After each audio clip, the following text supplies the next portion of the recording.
Hello everyone, welcome back to Jayashree's world. তোমরা সবাই কেমন আছো? আমি তো খুবই ভালো আছি। আর আগের ব্লগে তোমরা দেখেই নিয়েছো যে আমি একটা ভাইয়ের বিয়েতে গেছিলাম, আর সেখানে গিয়ে গায়ে হলুদ থেকে বিয়ে সমস্তটাই তোমাদের সাথে শেয়ার করেছিলাম, আর বলেছিলাম রিসেপশনের কিছু মুহূর্ত তোমাদের সাথে শেয়ার করব। তো রিসেপশনের আগের দিন রাত্রেবেলা বিয়ে বাড়িতেই সারা রাত জেগে মিষ্টি বানানো চলছিল, আর ফার্স্ট টাইম আমি দেখছিলাম মিষ্টি বানানো, তাই ভাবলাম আমি একটু মিষ্টি বানানো শিখে নিই।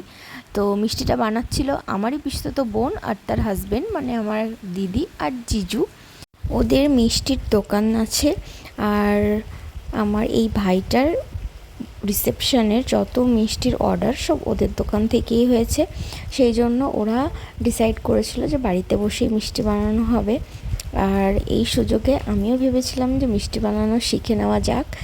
তো আমিও ওদের সাথে সাথে লেগে পড়েছি রসগোল্লা বানানোর জন্য। তো চলো তোমরাও দেখতে থাকো। দেখো আমি মিষ্টি বানাচ্ছি ফার্স্ট টাইম, ঠিক আছে? এখন আমি রস জাল দিচ্ছি। আর এই যে আমি দুটো কর্মচারী রেখেছি, ঠিক আছে? এই যে এদের বললাম মিষ্টিগুলো একটু পাকাতে, দেখি পারেনি কি, শিখিয়ে দিলাম একটু। রস একটা নামানো হয়ে গেছে, এখন এর মধ্যে দেব মিষ্টি, ঠিক আছে? মিষ্টিগুলো হয়ে যায়।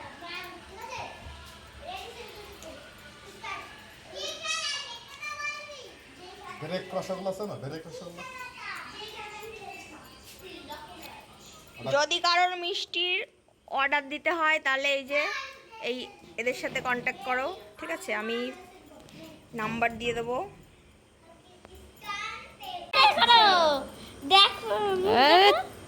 চুপ কর। হয়ে যাচ্ছে, লাটিন হয়ে যাচ্ছে।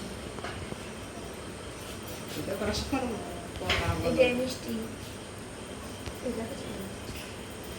পরে যেতে এমনি জ্বালা। এখানে মিষ্টি বানানো চলছে, ঠিক আছে? প্রসেসিং হচ্ছে। এখানে মিষ্টি বানানো হয়েছে। একে মিষ্টি খাবে, চলে আসো। কাঁচা মিষ্টি কেউ হবে না।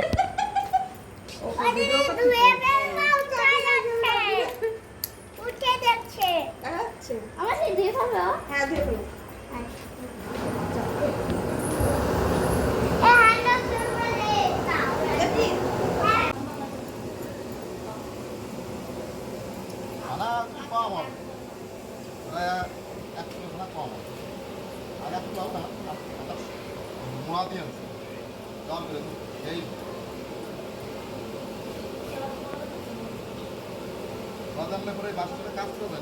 একসাথে দুটো বানাচ্ছিস?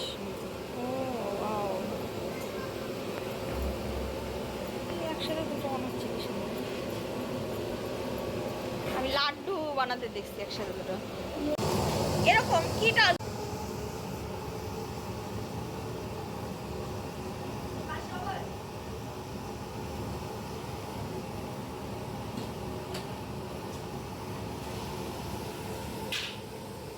তো রসগোল্লাগুলো পাকানোর পর তারপর এই যে এই চিনির রসে ছেড়ে দিল, আর এখন দেখো দেওয়ার সাথে সাথে কিভাবে ফুলে উঠছে। দারুণ দারুণ, ফার্স্ট টাইম এই এক্সপেরিয়েন্সটা হচ্ছে আমার, হেভি লাগছে।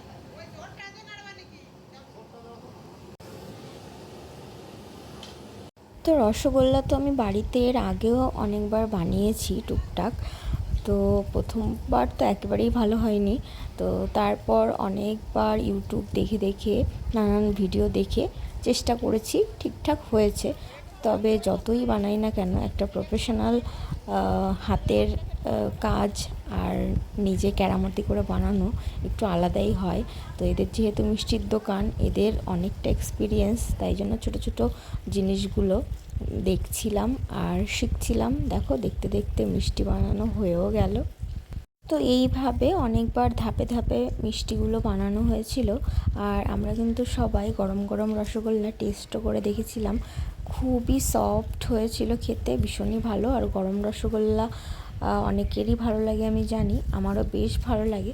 তো যাই হোক, তারপর আমরা পরের দিন এই যে রিসেপশন চলে এসেছিলাম। তো রিসেপশনটা হয়েছিল আমার পিসি বাড়িতে। আর রিসেপশনে আসবো, তার আগেই ঝড় বৃষ্টি হয়ে একদম অবস্থা। তো যাই হোক রেডি হয়ে অনেকক্ষণ বসে থাকার পর তারপর আমরা চলে এসেছিলাম কাজে।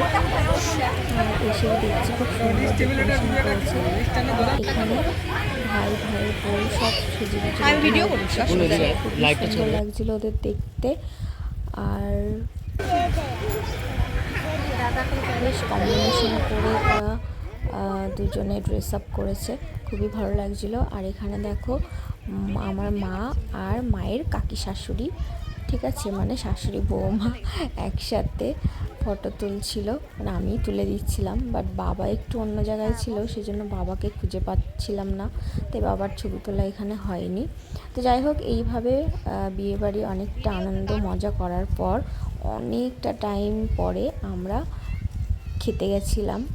আসলে খাওয়ার ওখানে অনেকটা ভিড় ছিল। যাই হোক দেখো অনেকের তো ঘুমই পেয়ে গেছিলো, আমরা একেবারেই বোধহয় লাস্টে বসেছিলাম খেতে। তো আমারও বিধ্বস্ত অবস্থা, আর ভালো লাগছিল না, সারাদিন খুব দৌড়ঝাঁপ হয়েছে। আর তারপর একটা টাইম পরে খিদেও থাকে না। যাই হোক খাওয়া দাওয়া সেরে আমরা অনেকক্ষণ আবারও বসেছিলাম, একটু আড্ডা ফাড্ডা মেরেছিলাম সবার সাথে। আর তারপরই এখান থেকে আমরা বেরিয়ে গেছিলাম কাকা বাড়িতে। আর এই যে এটা হলো আমার আজকের রিসেপশনের লুক, কেমন হয়েছে জানিও। বিয়ের দিন তো একেবারেই সাজতে পারিনি। যাই হোক রিসেপশনেও সেই একই ঝড় বৃষ্টির মধ্যে, তারপরেও আমরা রেডি হয়ে নিয়েছিলাম, ঝড় বৃষ্টিটা পরে হয়েছিল। আর ওখানে যাওয়ার পরই আমরা ভাইয়ের বউকে একটা সুন্দর গিফট দিয়েছিলাম। আর ঠিক তখনই আমরা ওই 2-4টে ছবি তুলে নিয়েছিলাম, খুব বেশি ছবি তোলার সময় পাইনি। আর এই যে আমি ওদের সাথে ছবি তুলে নিয়েছি, এখানে আমার মা বাবা। তো খুব বেশি ছবি তোলার সুযোগ পাইনি এই কারণে যে ঝড় বৃষ্টির পরে একসাথে সবাই ঢুকে পড়েছিল বিয়েবাড়িতে, কন্যাযাত্রী সহ বাকি সমস্ত লোক। তো যাই হোক এই ছিল আজকের ব্লগ, দেখা হচ্ছে নেক্সট ব্লগে।